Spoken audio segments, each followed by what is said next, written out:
Hello everyone, myself Arvind Kumar, Assistant Professor of Botany, LND College Motihari, and today I am going to discuss about the Lamb-Brush chromosomes, which are an important part of the syllabus of Part 3 of the Bhimrao Ambedkar Bihar University.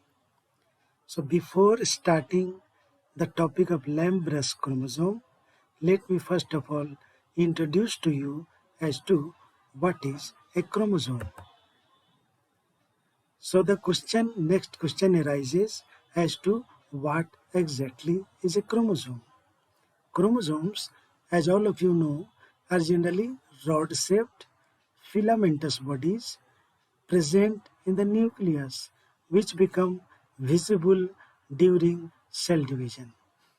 And they are also the carriers of gene, and they are also called the units of heredity.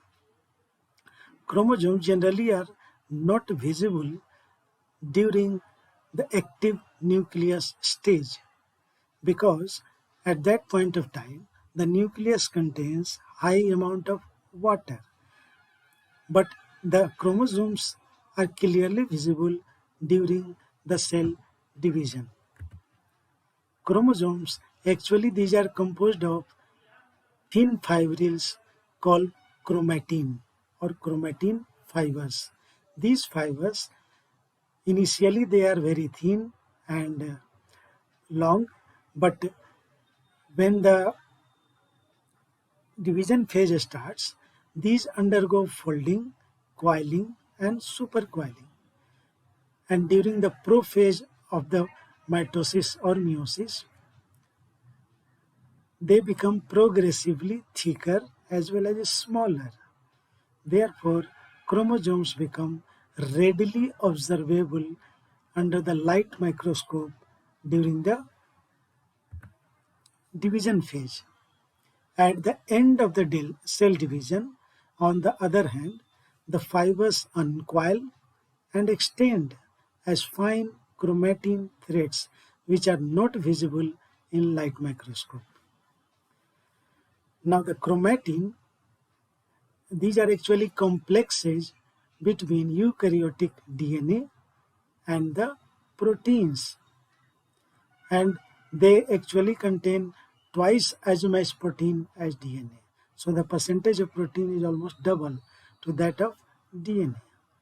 And the major proteins which are present in chromatin are the histone protein, which are the basic proteins.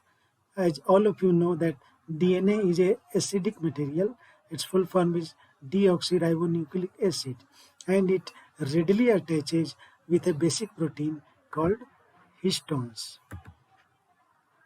Now here you can see the typical structure of mitotic chromosome metaphase. Here in the chromosome you can see that there are two chromatids, and these two chromatids are called sister chromatids. And one chromosome having two chromatids, one is green in color, another is blue in color, and at the center of the chromosome there is a structure called centromere, and it has got two chromatids. So this is the typical structure of a eukaryotic chromosome. Now I think all of you must have understood about the chromosome. So we will now discuss about as to what is Lamb-Brush chromosome, from where this has come, and what is the difference between normal chromosome and the Lamb-Brush chromosome. Okay, so Lamb-Brush chromosomes are also known as the giant chromosomes. Now, as the name suggests, giant means these are very large in size. Some cells at certain particular stages contain large nuclei with giant or large sized chromosomes. The giant chromosomes are of two types, polytene chromosome and the Lamb-Brush chromosome. So Lamb-Brush chromosome is one of the two giant chromosomes. And these giant chromosomes are generally found in certain special kinds of tissues because these are not present everywhere. These are found only in some special kinds of organisms and in some special kinds of tissues, such as in the salivary glands of larvae, or the gut epithelium, or the Malpighian tubules, or some fat veggies of some diptera, such as very famous fruit fly, that is Drosophila and Ciara and Rhinoceara. So these chromosomes, that is giant chromosomes, are very long and thick. They are up to 200 times their size during mitotic metaphase in the case of Drosophila. Hence they are popularly known as giant chromosomes. Now, as you have understood that there are two types of giant chromosomes, polytenic chromosomes and the Lambrus chromosome. But today we are going to discuss in this lecture about Lambrus chromosome. So what is a Lambrus chromosome? From where it has been named? So it was given this name because it is similar in appearance to the brushes used to clean lamp chimneys in the past century, because earlier we used to have lantern and lamps, and those lamps had got certain glasses which need to be cleaned regularly, and for the cleaning of those glasses we used to have certain special kinds of brushes, and those brushes were called lamp brush. And the structure of Lambrus chromosome is very similar to those lamp brushes, as you will see in the next slide. And these Lambrus chromosomes were first of all observed by Fleming in the year 1882 in the salamander egg cells. Salamander is the name of a reptile, and that egg cell, its zoological name is Emblyostoma mexicanum. The name Lambrus was given by Ruckert in 1892. So the discovery was made by Fleming, and the naming or nomenclature of Lambrus chromosome was given by Ruckert. And these Lambrus chromosomes are found in oocytes or oocytic nuclei of vertebrates such as sharks, amphibians, reptiles, and birds, as well as in invertebrates such as Sagitta, Sepia, Ionoster, and several species of insects. And recently it has also been found that Lambrus chromosomes are present in certain plants, especially in the diplotinous stage of chromosome. And it has been found in a nodding onion plant whose botanical name is Allium cernum. But most experiments have been conducted in oocytes. Here you can see the structure of the Lambrus chromosome. This is the microscopic diagram of Lambrus chromosome, and this is the Lambrus which we used to, even today it is available in the market for cleaning the bottles. So bottle brush or Lambrus. So here you can see how the structure is very similar. So Lambrus chromosomes are intermediate structures present during first meiotic division, and they are present in the form of bivalents. Bivalents means homologous chromosomes, in which the maternal and the paternal chromosomes are held together by chiasmata.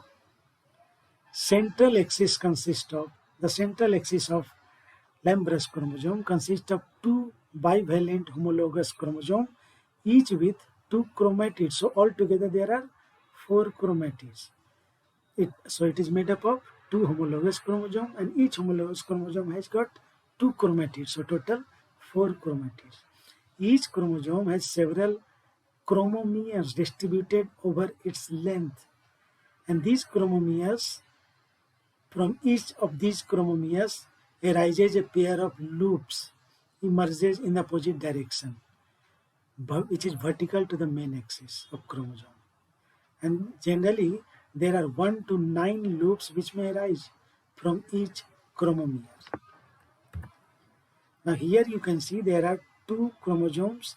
These are the homologous chromosome, And here you can see this is the structure of the Lamb-Brush chromosome. Here Lamb-Brush chromosome, you can see two homologous chromosome, and here you can see two enlarged picture of this. Here you can see the central part of the homologue, and here you can see the bead-like structure called chromomere, and these are the loops which are appeared from the chromomere. There are 1 to 9 loops which are formed in each chromosome, and this two thread-like structure is called chromatids. So here you can see the detailed diagram. Here you can see the paired Lamb-Brush chromosomes with having chiasma, and here it is an enlarged diagram. Here you can see the loops which are formed. Loops are of different size and shapes, and this is the chromomere axis, and here one loop has been enlarged, and you can see the small region of chromosome. This is the axis, this is the loop, extended chromatin loop, and chromomeres formed from highly condensed chromatin. So chromomere, it's from external side, it looks like a bit like a structure, but when you look at it in detail, it appears like highly condensed chromatin. So this is the structural detail of the Lamb-Brush chromosome. So the lateral loop or the loop contains a fully extended DNA duplex. The loop which you have just seen, it is made up of fully extended DNA duplex. They are believed to be formed by the uncoiling of sister chromatids. They are believed to be formed by uncoiling of sister chromatids. Lateral loops contain bundles of submicroscopic fibrils. Both the central axis and the loop axis are formed of deoxyribonucleoprotein. The loop axis may be coated with a matrix of RNA and proteins. The lateral loops are active sites of RNA synthesis, also known as genetic transcription. So the lateral loop's main role is RNA synthesis or transcription. Each loop may contain one or more transcription units known as transcriptomes. Here you can see again further some of the structures of Lamb-Brush chromosome having chromosome axis and the lateral loop. This is another diagram or picture from live picture, actually these are. And here you can see the various loops which have arisen from the Lamb-Brush chromosome. So newly synthesized RNA molecules associated with proteins and form a ribonucleoprotein matrix. So after transcription, what happens? With RNA molecules which are synthesized, they associate with proteins and form ribonucleoproteins. But some of the messenger RNA molecule play active role in subsequent development of the zygote. A small swelling without loops may be present toward the end of the central axis, and they represent the telomeres. So in Lamb-Brush chromosome, you will find that there are certain areas, especially at the end portion, they are not swollen or they don't form loops, and these regions are called telomeres. Each bivalent may contain a loop, less swelling. Also it represents the centromere. Here you can see the main axis of the chromosome DNA and the loop. Here you can see thin intersection and the loop, thick intersection. All the areas are shown in detail. And here you can see thin end, regions of DNA, collection of RNA, RNA around the loop. Because due to transcription, RNA is formed, and these RNA along with protein called ribonucleoprotein, they become, and they are around this loop. So Lamb-Brush chromosomes are actually, if you, as I have already told you, Lamb-Brush chromosomes are giant chromosomes, so their size is also very large. So Lamb-Brush chromosomes They may be up to 800 mu meter long. Mu meter means they are 10 to the power minus 6 meter. Thus, they provide very favorable material for cytological studies because of their size is very large, so it is easy to study them. Now, Lamb-Brush chromosome, its loops are used to studying transcription. Since its loops are very large and it is easy to observe them, so these are very good tool for studying the transcription. Room temperature of 21 to 24 degrees Celsius have larger loops. So larger loops in frog. It has been found that in frog, the room temperature of 21 to 24 degrees Celsius is favorable for formation of larger loop. At high temperature, that is up to 28 to 32 degrees Celsius, it helps to bring about the maximal expansion of the loops. And the size of loop may be ranging the average of 9.5 mu m to about 200 mu m.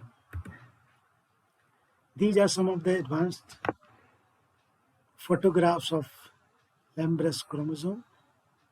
One is the phase contrast. This is the phase contrast diagram, and this is the fluorescent micrograph diagram of Lamb-Brush chromosome, which you can see. This will enhance your understanding of the Lamb-Brush chromosomes. Now come to the functions or function of the Lamb-Brush chromosome. Why these chromosomes are formed? Why they are such large in size? There must be some function assigned to them. Of course, they have some function, that is why they are large in size.